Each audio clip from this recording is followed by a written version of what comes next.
Continuation of chapter 9. Sannidhyad bhasamanam va na prudhak pratitishthati janati spashtamatmanam sadehamiva pamaraha. In this verse, Bhagavan explains to the seeker how a jnani perceives the objective world. Even though a jnani is in close proximity of sense objects, yet he perceives them not as separate from himself.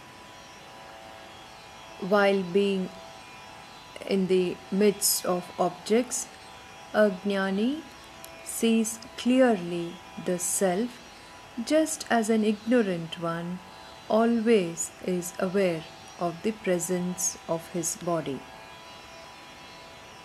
Atmaiva bhasate yasya bahirantasya sarvataha pamarasyeva rupade sabhinna grandhiruchyate. Bhagavan in this verse continues his explanation regarding the state of the seeker whose knot is cut. The jiva whose knot is cut asunder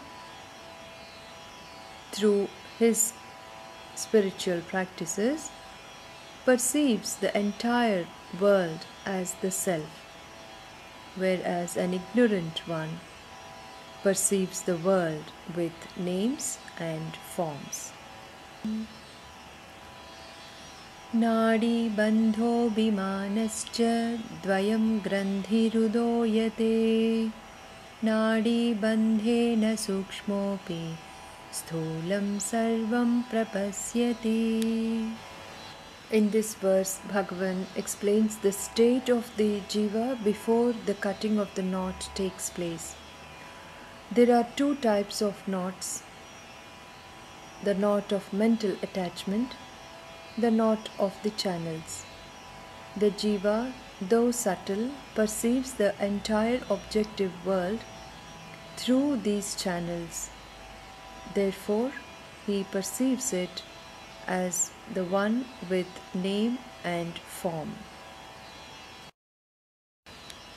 Nivrutam sarvanadibhyo yadaikanadikam shritam bhinna grandhita dajyotiratma bhavaya kalpate. When the mind is withdrawn from all the channels or nadis, it is stationed in the supreme nadi, the paranadi or amrita nadi alone. At this point, the link or the knot between the self and matter is cut, and the jiva abides as the self.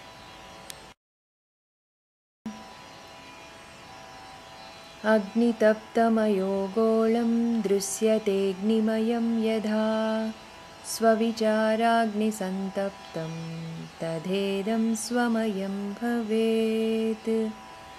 The iron ball which is placed in a fire loses its metal form and appears like a ball of fire. Likewise, the body of the seeker who abides in the self through self-inquiry is resplendent like fire. Sariraadijusham purva vasananam kshayasthada kartrutvam asariratva naiva tasya bhavishyati. In this verse, Bhagavan continues to explain to Ganapati Muni the consequences of Grandhi Chedam or cutting of the knot. Purva Vasana Kshaya, the latent tendencies or samskaras of previous births of the seeker are destroyed. He will cease to have the sense of doership as the doer or subject is merged in the self. कर्तृत्वाभावतः कर्म विनाशोऽस्य समीरितः तस्य वस्त्वं तराभावात् संशयानामनुद्भवः. The sense of doership is destroyed. No doubts will ever arise in the seeker as the seeker ceases to identify himself with the body. He becomes one with the self. Bhavitana punarbaddho vibhinnagranthire-kada sa stitih paramasakti sa shanti paramamata. The seeker whose knot is cut will never again be bound. He is ever liberated from the samsara.